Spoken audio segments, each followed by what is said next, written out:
Hello friends, I am Rajiv Shirsat.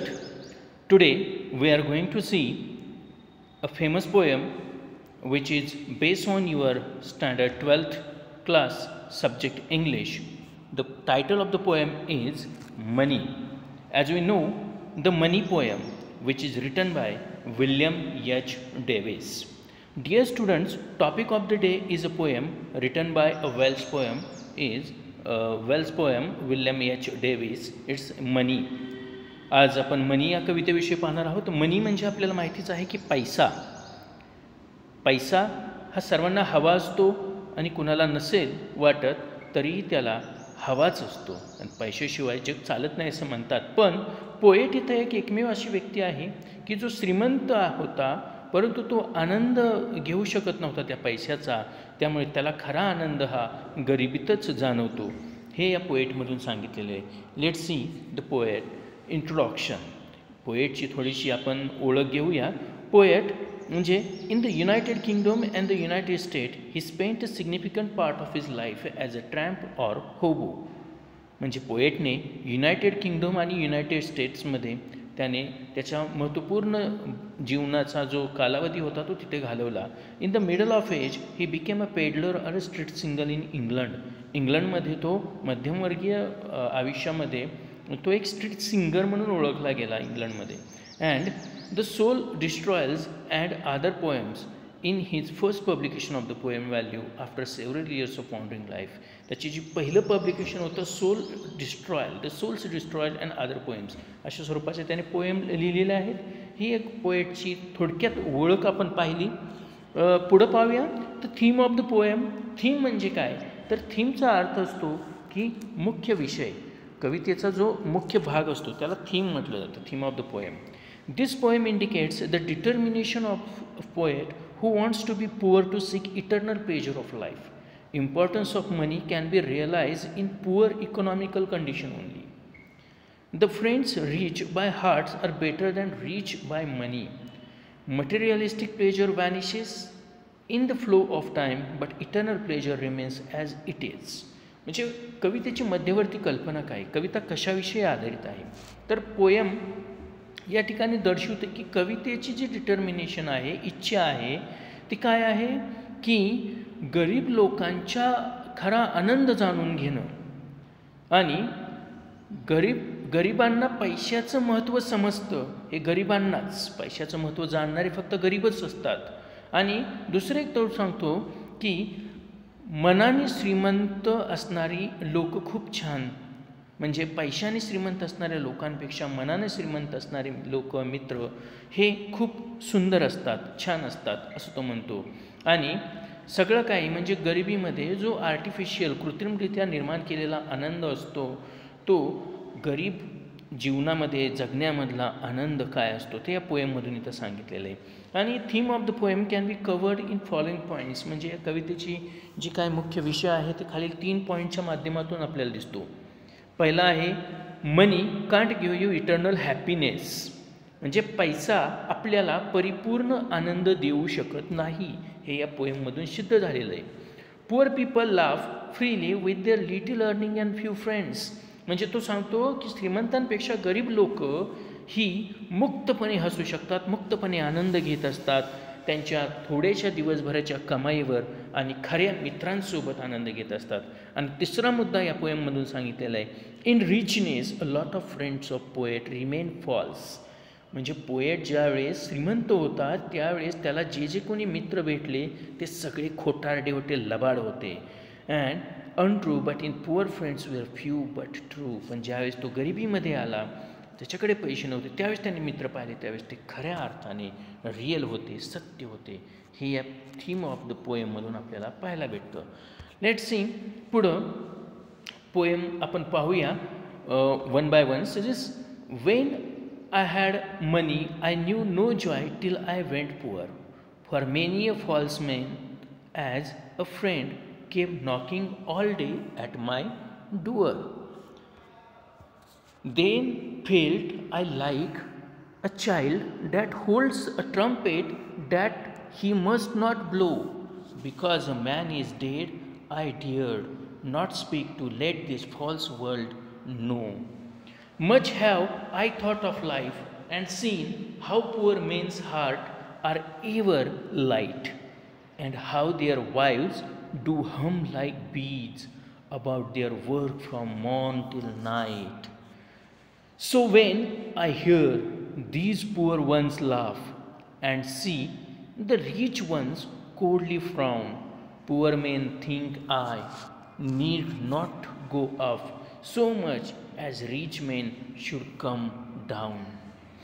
When I had money, money, oh, my many friends proved all untrue, but now I have no money, oh, my friends are real, though very few. Look at these are the five stanzas given in this poem. We are going to see line to line explanations through this poem. Let's continue. म्हणजेच in the first stanza, पहिल्या स्टांझामध्ये poet काय सांगतो, पहिला stanza पाहूया. When I had money, money, O I knew no joy till I went poor, for many a false man as I friend came knocking all day at my door. Means poet confesses that when his life was enriched with money, he was far away from the eternal joy and true happiness. So poets wants to be poor to receive the real pleasure of life in richness. Poet had a lot of friends who always used to meet with him day and night. Friends remain untrue because they were not devoted to friendship.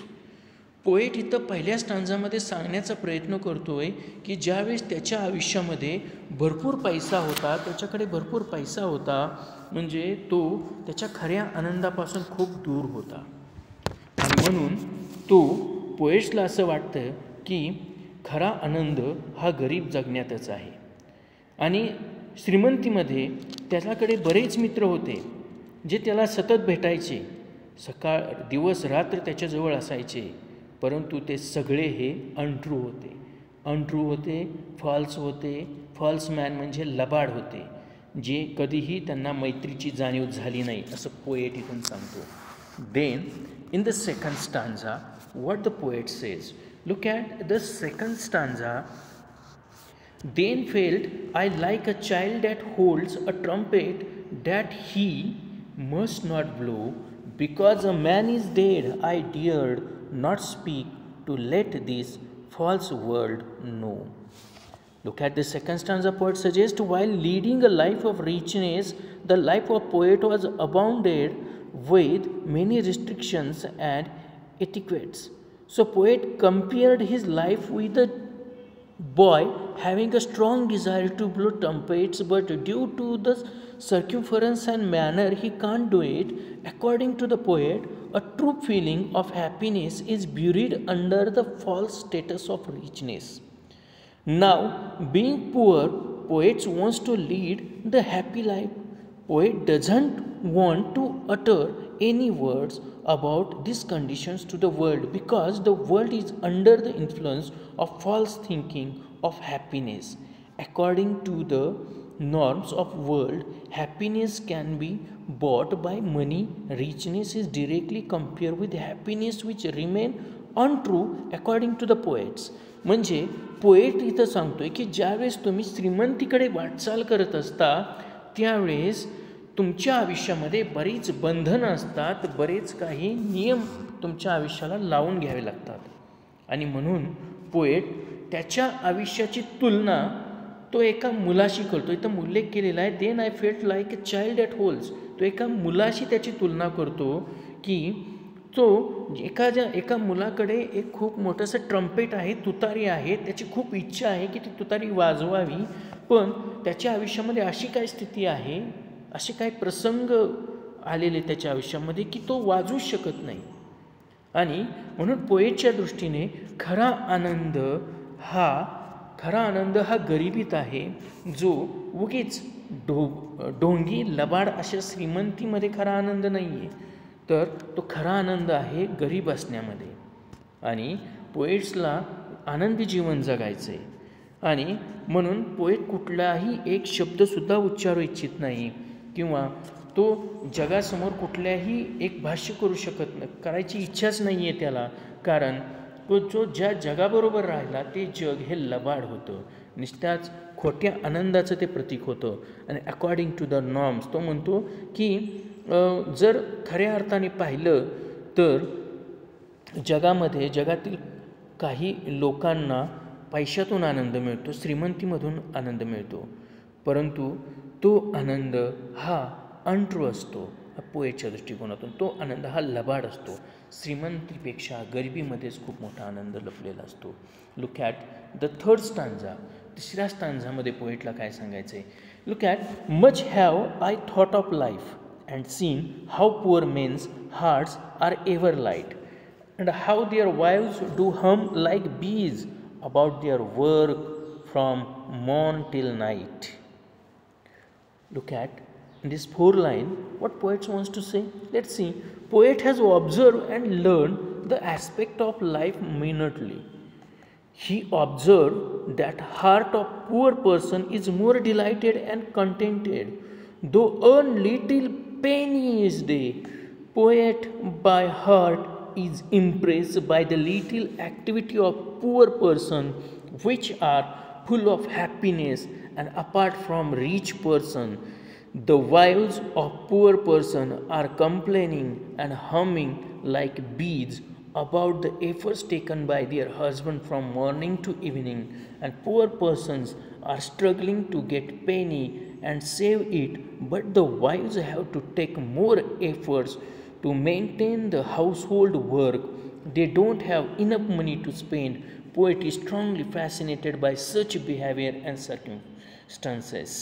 म्हणजे poet इथं सांगतो तिसऱ्या स्टांजामध्ये की poet has observe and learn the aspect of life minutely. तो त्याला हळूवारपणे जगण्याची खरा अर्थ, खरं स्वरूप त्याला समजलं. ज्यावेळेस त्याने निरीक्षण केलं त्यावेळेस त्याच्या असं लक्षात आलं की गरीब माणूस हा खूप आनंदी आहे, खूप कंटेंटेड आहे, म्हणजे समाधानी आहे, आणि तो दिवसभरामध्ये एक छोटंसं जगण्यापुरतंच तो कमवतो. He earn little penny is day. दररोज तो थोडंसं का होईना जगण्यापुरतं तो कमवत असतो, आणि याच्यामुळेच पोएट हा इम्प्रेस झालेला आहे गरीब माणसाकडे. आणि गरीब माणसाची ही छोटीशी ॲक्टिव्हिटी म्हणजे दिवसभर तो काम करत असतो, त्याचा आनंद घेत असतो, आणि श्रीमंत माणूस निवांत राहतो, त्याच्यापेक्षा तो कष्ट करून जगत असतो आणि त्याच्यामध्ये त्याला आनंद मिळतो. परंतु इथं पोएट सांगतो की आणि गरीब लोकांच्या वाईव्ज म्हणजे पत्नी, बायका, गरीब माणसाची पत्नी ही सतत कंप्लेंट करत असते, तक्रार करत असते, सतत बडबड करत असते त्याच्या अवतीभोवती, जशा की मधमाशा घोंगावतात त्याच्या अवतीभोवती. मधमाशा म्हणजे बीज, इथं त्याच्यासारख्या त्या घोंगावत असतात तिच्या नवऱ्याच्या कडेनी, कारण ते दोघं मिळून सकाळपासून संध्याकाळपर्यंत खूप कष्ट घेत असतात, खूप प्रयत्न करत असतात जगण्यासाठी. आणि पुअर पर्सन हे नेहमी स्ट्रगलिंग, पैसा मिळवण्याची धडपड त्यांची चालू असते. त्यांचं इतर लोकांकडे लक्ष नसतं, वाईट गोष्टींकडे अजिबात लक्ष नसतं. आणि त्यांच्या पत्नीसुद्धा त्यांच्याबरोबर प्रयत्न करत असतात त्यांचं दररोजचं जीवन जगण्यामध्ये, आणि त्यांच्याकडे पुरेसा पैसा नसतो, पण त्या पैशामध्येच ते आनंद घेत असतात. आणि पोएट म्हणून याकडे आकर्षित झालेले अशा प्रकारचे त्यांच्या वागणुकीकडे, गरीब लोकांच्या वागणुकीकडे, त्यांच्या परिस्थितीकडे तो आकर्षित झाला की एवढं कष्ट करीत असतात तरी ही लोक आनंदी असतात का, हा पोएटला पडलेला एक क्वेश्चन आहे. Look at in the fourth stanza what poet says. So when I hear this poor ones laugh and see the rich ones coldly frown, poor men think I need not go up so much as a rich men should come down. म्हणजे fourth स्टांजामध्ये poet इथं सांगण्याचा प्रयत्न करतो आहे की poet has failed the difference between the laugh of poor person and rich one. Poor person laughs without any hesitation. It is free and bottom of heart. On other side, rich people laugh, but it's cold and ambiguous.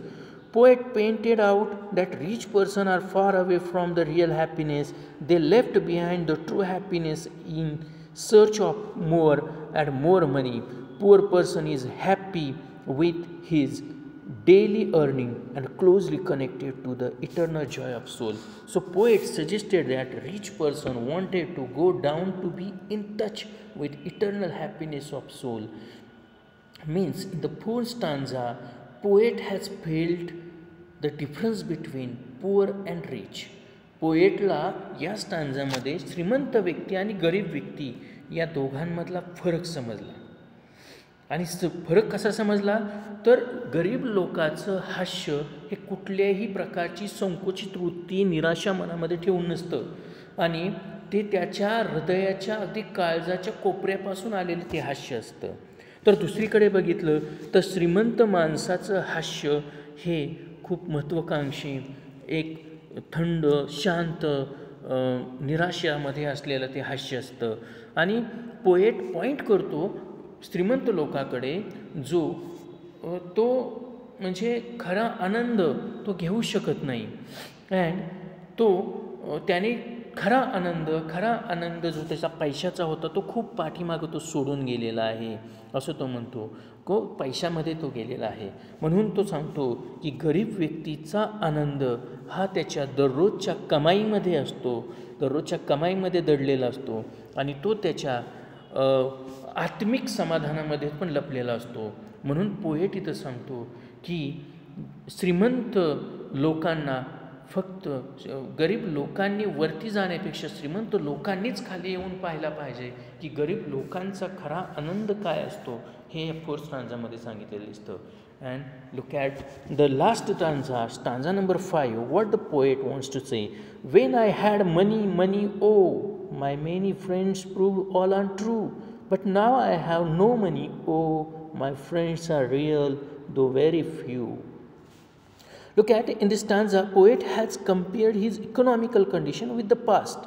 In past, he possessed sufficient money to spend having more friends in life. But these friends were not true because their friendship was shafted on money. So these friends proved untrue. In present life, poet is poor, having no sufficient money to spend in this stage. He has a very few friends, but these friends are true and real. Friends are not rich by money, but by hearts. In the last 4 lines, poet just compared, पोएटने तुलना केलेली त्याच्या economical कंडिशनची, ती भूतकाळामध्ये होती आणि भूतकाळामध्ये त्याची economical condition खूप चांगली होती, त्याच्याकडे पुरेसा पैसा होता, तो त्याचा पैसा त्याच्या मित्रांसोबत तो घालवत असायचा. पण त्याला नंतर कळलं की श्रीमंतीमध्ये मला भेटलेले पैशापुरते ते मित्र होते ते काय खरे नव्हते, लबाड होते आणि त्यांची मैत्री ही फक्त पैशापुरती होती आणि ते मित्र हे लबाड होते हे त्याला कळलं.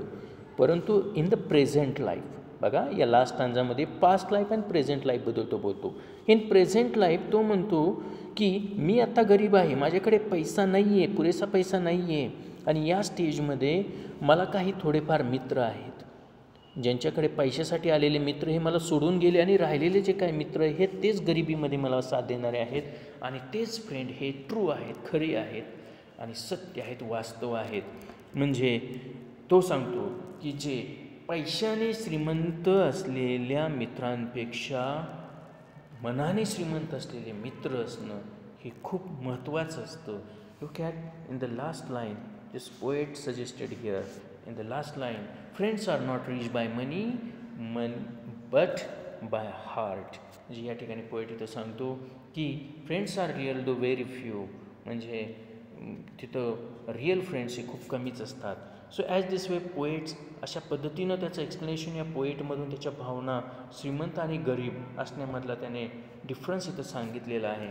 Look at poets view on money, poets view on the rich person. म्हणजे पोएटचा पैशाविषयी असणारं मत आहे की साध्या म्हणजे पैशाच्या आनंदापेक्षा खरा आनंद हा कशात असतो तर खरा आनंद हा पैसा थोडक्यात पण जगण्यापुरता असण्यामध्ये असतो. पोएट्स व्ह्यू ऑन मनी. आणि त्याचं रिच पर्सनविषयी मत असं आहे की रिच पर्सन ही हायर पोझिशनवर बसलेला असतो, परंतु तो त्याच्या त्याला लबाड मित्र भेटत जातात, तो त्याचा फक्त उत्साह रिचनेसचा उत्साह तो दाखवत असतो लोकांना. अशा पद्धतीचं त्याची लाईफ इथं पोएटने रिच पर्सन आणि पैशाविषयी आणि त्या रिच पर्सनविषयी पोएटने इथं मत व्यक्त केलेलं आहे. आणि poets view about the life of poor people, गरीब लोकांच्या विषयी त्याचं मत होतं पोएटचं की अकॉर्डिंग टू द पोएटला असं वाटतं की पोएट म्हणजे पुअर पीपल हा एका चांगल्या लोकांचा एक ग्रुप असतो, जे सतत आनंदी असतात, समाधानी असतात. त्यांच्या दररोजच्या कमाईवरती ते आनंद घेत असतात, ते प्रत्येक क्षणाचा आनंद घेत असतात आणि ते त्यांच्या प्रत्येक जगण्याचा आनंद घेऊन ते इतरांनाही जगण्यासाठी उत्साह प्रयत्न करत असतात. आणि ते फ्रीली मनसोक्तपणे जगत असतात, कुठल्याही प्रकारची भावना मनात, वाईट भावना मनात ठेवत नाहीत. Poet's view on friends and friendship. पोएटचं नंतर व्ह्यू आहे फ्रेंड्स आणि फ्रेंडशिपविषयी, मैत्री आणि मित्रांविषयी. तर friend is need, friend is indeed ही तर म्हण आपल्याला माहितीच आहे. True friend never think about money or allowance. खरा मित्र हा पैशाचा विचार करत नाही, खरा मित्र हा व्यक्तीचा विचार करतो. आणि खरा मित्र हा हृदयातून सुंदर असतो. जो दुसरा मित्र, वाईट मित्र असतो, तो पैशातून सुंदरता त्याची दाखवत असतो. म्हणजे खऱ्या अर्थाने पोएटला तर फ्रेंडशिप आवडली ती true heart is richer than anything in the materialistic world. कृत्रिमरित्या आनंद देणारा मित्रापेक्षा खरा आनंद हा खऱ्या मित्राकडून मिळत असतो, असं पोएट इथं सांगतो. Look at the rhyming words and the scheme of the poem is a stanza wise. आपल्याला इथं रायमिंग वर्ड्स आणि राईम स्कीम इथं पाहायची आहे stanza wise. When I had money, money O I knew no joy till I went poor, for many a false man as a friend came knocking all day at my door. Rhyming pairs poor आणि door आहे. Second line आणि fourth लाईनमधले rhyming pairs जुळत आहेत आणि म्हणून इथं rhyme scheme आहे ABCD. बघा ABCD ही राईम स्कीम येते. बी हे लेटर जे रायमिंग वर्ड्सप्रमाणे जुळत आहे in the second and fourth स्टेजला, म्हणून तिथे ABCD आहे.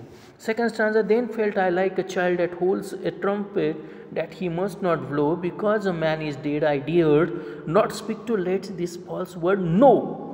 Blow and no he rhyme scheme या ठिकाणी सुद्धा ABCD आहे. ब्लो अँड स्नो हे रायमिंग वर्ड्स आहेत. थर्ड स्टांजामध्ये लाईट अँड नाईट हे रायमिंग वर्ड्स आलेले आहेत. राईम स्कीम सेमच राहणार आहे. देन नेक्स्ट म्हणजे नेक्स्ट स्टांजामध्ये स्टांजा नंबर 4मध्ये आपल्याला राईम स्कीम पाहायला भेटते की frown and down he rhyme scheme आपल्याला इथं पाहायला भेटते. लास्ट स्टांजामध्ये सुद्धा राईम स्कीम आहे. ट्रू फ्यू ही राईम स्कीम इथं आपल्याला पाहायला भेटते, which is ABCD. And next figure of speech use in the poem. या पोएममध्ये वापरले गेले figures of speech. Actually figures of speech म्हणजे काय हे खूप महत्त्वाचं असतं. फिगर ऑफ स्पीच म्हणजे अलंकार, जे पोएट काव्य निर्मितीसाठी वापरतो. अलंकारिक भाषा त्याला अलंकारिक. मग त्या अलंकारिक भाषेला, अलंकारिक शैलीला वेगवेगळी नावं आहेत. फर्स्ट आहे ॲपॉस्ट्रॉपी. ॲपॉस्ट्रॉपी हा अलंकार इथं आपल्याला पाहायला भेटतो. Dead object is called considering it is alive. म्हणजे ज्या ठिकाणी पोएटने इथं डेड, एखादा मृत असं एखादी वस्तू ज्याला जिवंत आहे असं सांगितलं गेलेलं आहे. So when I had money O explanation. Poet is calling money considering it is alive. म्हणजे माझ्याकडे पैसा होता, आहे, अजूनही आहे असं तो इथं पैशातून सांगतो. बट ना आय हॅव नो मनी, आणि पुढं सांगतो की आय हॅव नो मनी. म्हणजे या ठिकाणी ॲपॉस्ट्रॉफी आहे. So exactly repetition. Word is repeated more musical effect. ज्या ठिकाणी शब्द हे रिपीट केले जातात. म्हणजेच example first Wien I had money as second words money is repeated for musical effect. I know joy till I went poor. इथं सुद्धा आहे आय न्यू नो. म्हणजे या ठिकाणी अशा स्वरूपाचे एक्झाम्पल्स इथं आहे. Then onomatopoeia. Word expresses the sound. ज्या शब्दामधून साऊंड सांगितला जातो त्या ठिकाणी तो फिगर ऑफ स्पीच असतो. Examples 1 and now their wives do hum like bees. Explanation. Hum expresses the sound. Hum या शब्दाला साऊंड म्हणजे साऊंड दर्शवणारा तो शब्द आहे की सतत गुणगुणत राहणे, बुनबुन करत राहणे. म्हणजे बुनबुन करणारी बायको असते त्याला ते हम हा शब्द वापरला गेलेला इथं. So next figure of speech inversion. म्हणजे word order is change for an emphasis. एखाद्या खरा अर्थ दाखवण्यासाठी कवी काय करतो, शब्द प्रयोग बदलतो. एक्झाम्पल आहे for many a false man as a friend. हे एक लाईन होती पोएटमध्ये. याचं explanation word order is not in a correct prose order. खऱ्या अर्थाने सब्जेक्ट वर्ब ऑब्जेक्ट याप्रमाणे वर्ड ऑर्डर असायला हवी होती, ती नाही आहे.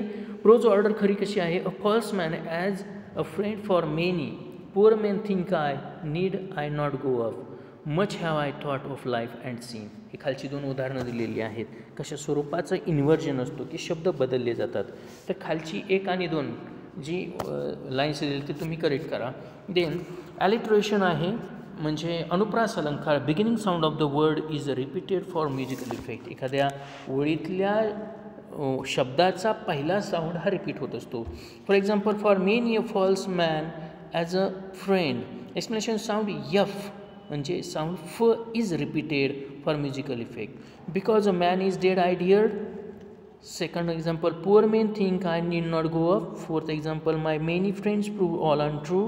My friends are real though very few. हे एक्झाम्पल्स आहेत अलिटरेशनची. Next simile figure of speech आहे. Comparison is made between two object which is shown by words like और ॲज. लाईक आणि ॲज या शब्दांनी दाखवलेलं असतं कंपॅरिझन. एक्सप्लेनेशन इथं दिलेलं आहे की for many a false main as a friend. इथं तो सांगतो एक्झाम्पल आहे for many a false man as a friend. Comparison made between friend and false man म्हणजे इथं फ्रेंड आणि फॉल्स मॅन या लोकांची तुलना एकमेकांशी केलेली आहे. म्हणून इथं आहे की simile then felt I like a child at holds. बघा लाईक इथं शब्द आलेला आहे. And how their wives do hum like bees च्यासारखं लाईकचा अर्थ आहे. So much as rich men should come down म्हणजे यासारखं च्यासारखं अशा स्वरूपात सांगणारा हा सिमिली अलंकार असतो. सो देन मेटेफर हा अलंकार आहे ज्याला रूपक म्हटलं जातं. इनडायरेक्ट और implied comparison is made between two object. प्रत्यक्ष किंवा अप्रत्यक्षरित्या तुलना दर्शवली गेलेली असते. एक्झाम्पल आहे how poor men's heart are ever light. की पोएट म्हणतो कसं गरीब लोकांच्या हृदय हे आनंदाने उफाळलेलं असतं. So implied comparison is made between light and the heart of poor man म्हणजे लाईट हा शब्द आनंदासाठी आहे आणि हार्ट ऑफ पुअर पीपल म्हणजे गरीब लोकांचं मन. पुढचं उदाहरण आहे because a man is dead I dared. हे आहे याच्यामधून तुम्ही मेटॅफर अलंकार हा स्पष्ट करून पहा. अँटिथिसिस हा फिगर ऑफ स्पीच आहे. अँटिथिसिस विरोधार्थी अलंकार विरोधाभास जो दाखवला जातो. Use of two opposite word और आयडिया. एखाद्या ओळीमध्ये दोन विरुद्धार्थी संकल्पना वापरल्या जातात. Poor men think I need not go up so much as rich men should come down. Here the word up and down बघा दोन शब्द आहेत अप अँड डाऊन हे एकमेकांच्या विरुद्धार्थी वर्ड्स और आयडिया वापरलेले आहेत म्हणून तिथं अँटिथिसिस फिगर ऑफ स्पीच होतो. Next, so as this way we have seen here figure of speeches, the summary of the poet, the stanza wise poem, and also the translation in Marathi, theme of the poem, poet's introduction and everything at all. जर कुणाला काही शंका असेल, otherwise if you have any query or if you have any doubt, please contact me on my number that 9890415284. Okay, thank you very much. Bye. And you are welcome with suggestions. जर काही चुका झाल्या असतील तर तुम्ही त्या मला सुचवा नक्कीच. सो त्याचं स्वागत असेल. Thank you very much. बाय.